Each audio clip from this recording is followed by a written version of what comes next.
안녕하세요, 스프링살롱의 레인입니다. 오늘은 정말 평범하게 촬영을 하지만 정말 특별한 영상이 되길 바라는 마음에서 무신사에 대해서 한번 말씀을 드려보려고 하는데요.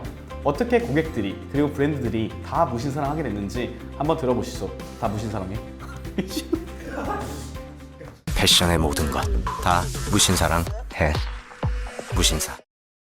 먼저 무신사의 시작에 대해서 말씀을 드리려고 합니다. 무신사는 경남 통영에서 자란 조만호 대표가 2001년에 프리첼 커뮤니티를 시작으로 처음 시작했던 서비스입니다. 조만호 대표는 당시 고등학교 3학년이었는데요. 무진장 신발 사진 많은 곳이라는 것에서 이제 무신사라는 이름을 짓게 되었었는데, 당시에는 정말 신발 사진을 모아놓은 커뮤니티였어요. 그렇기 때문에 사람들이 어찌 보면 신발 사진을 보기 위해서 들어오기도 하고, 그리고 남들이 모르는 신발을 찾을 수도 있기 때문에 이 무진사라는 사이트에 들어오게 됐었는데요. 당시에 프리첼이 2002년에 갑자기 유료화 선언을 하게 됩니다. 그래서 많은 커뮤니티들이 다 다음으로 넘어가거나 그런 행동들을 했었어요. 근데 조만호 대표는 이건 커뮤니티를 그냥 넘길 게 아니라 또 이런 사태가 나타날지도 모르는 거잖아요. 그래서 이제 직접 사이트를 만들기로 합니다. 2003년에 만들어진 무신사 사이트의 첫 출발이었습니다.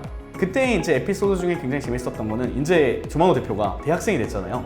근데 이 서버의 호스팅비를 내기 위해서 어머니에게 찾아가서 부탁을 하게 됩니다. 어머니, 저 이제 이런 무신사닷컴이라는 사이트를 만들어 볼 건데 호스팅비가 없습니다. 1년치의 대학 등록금을 때려 박으면서 만든 사이트가 무신사닷컴입니다.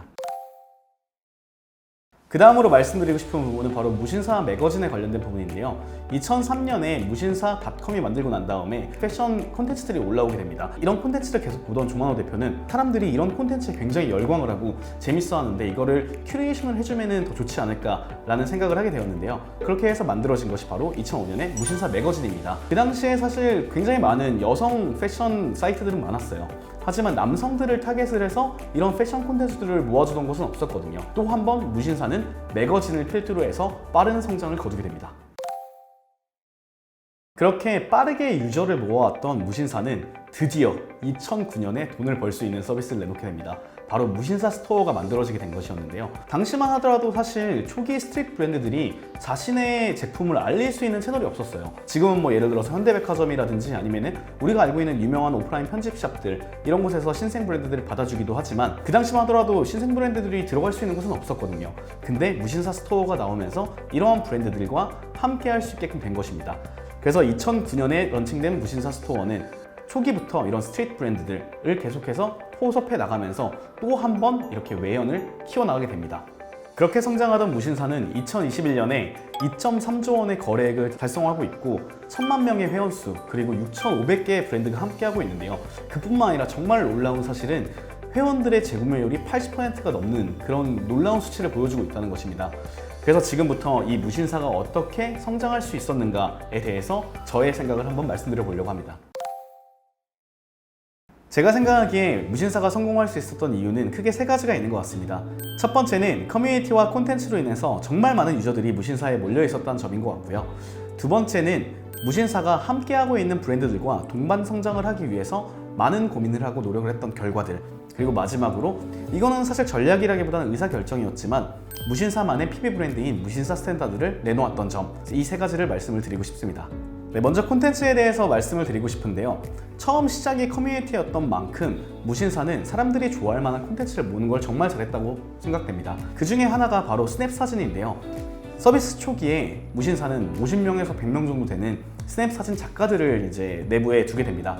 그러면서 외부에 나가서 정말 옷 잘 입는 사람들은 어떻게 입고 다니는지, 스트릿에서 어떤 패션을 소화하고 있는지 등등을 사진을 촬영해서 모아놓고 올리게 되는데요.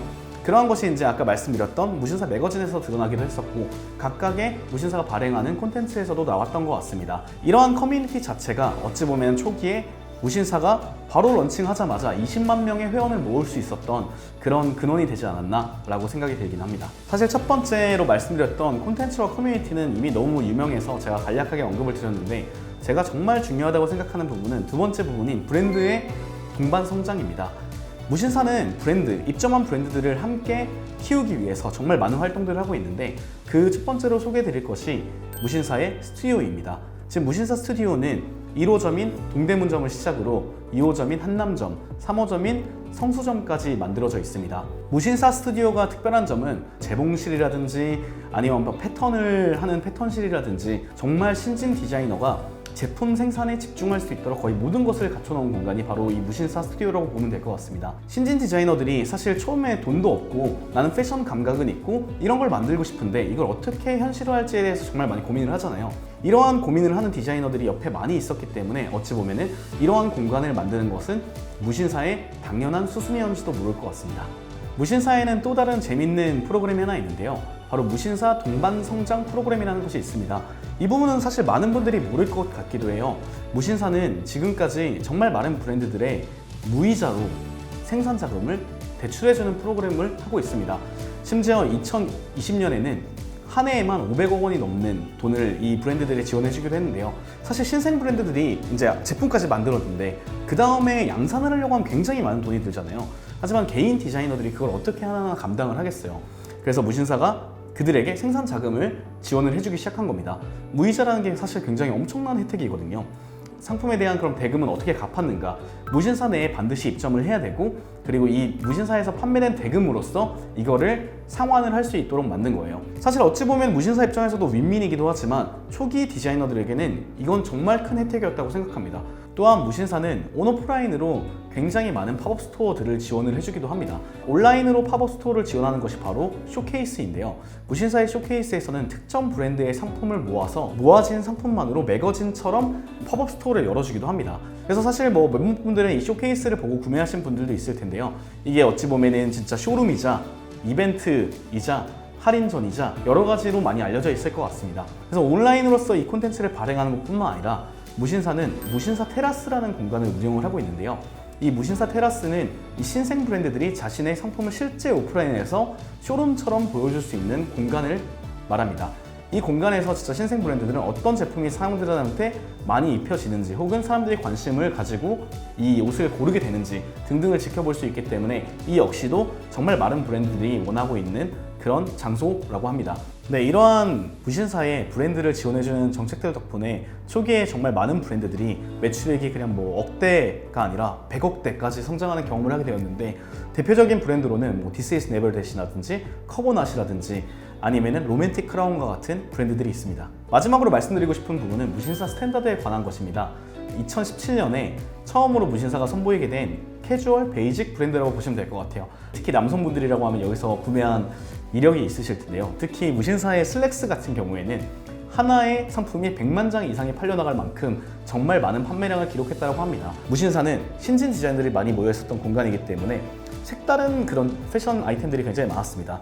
그에 반해서 무신사 스탠다드는 굉장히 베이직한 아이템들을 겨냥해서 출시를 하게 되었습니다. 아마 여러분들이 아시는 유아인이 나오는 광고도 이 무신사 스탠다드의 광고이기 때문에 아마 많이들 아실 거라고 생각을 합니다. 그래서 무신사 스탠다드는 처음에는 온라인에만 판매하는 전략을 취했지만 최근에는 이제 홍대에 매장을 내면서 어찌 보면 기존에 있었던 유니클로라든지 아니면은 등등의 SPA 브랜드들의 위치를 점점 잡아나가고 있다라고 보시면 될 것 같습니다. 오늘은 무신사가 어떻게 성장할 수 있었는가에 대해서 이제 좀 말씀을 드렸는데, 사실 무신사는 초기의 전략이라고 하기보다는 초기에는 커뮤니티를 위주로서 사용자를 끌어모았고 그 이후에 하나하나 수익 모델을 붙여나가면서 커갔다라는 거, 이거 하나가 포인트인 것 같습니다. 마지막으로 이제 무신사의 최근의 재미있는 소식들에 대해서 몇 가지 설명을 해드리자면, 2021년에는 스타일쉐어 29cm라고 하는 굉장히 큰 패션 플랫폼들을 인수한 경험도 있고요. 조만호 대표가 2021년에는 또 대표직을 사임을 하고 이제 이사회 의장직만을 맡게 되었다는 것입니다.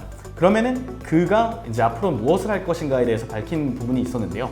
앞으로는 더 신진 브랜드들의 발굴, 지원을 하고 싶다라고 이제 얘기를 한 건데요. 그래서 만들어진 것이 2018년에 무신사 파트너스라고 하는 투자 회사가 아닌가 싶습니다. 크림과 가품 관련된 논쟁이 있었긴 하지만 제가 바라보는 무신사는 정말 브랜드를 사랑하고 그리고 브랜드를 함께 성장할 수 있게끔 하는 회사이기 때문에 앞으로도 어떻게 성장할지가 굉장히 기대되는 회사입니다. 감사합니다.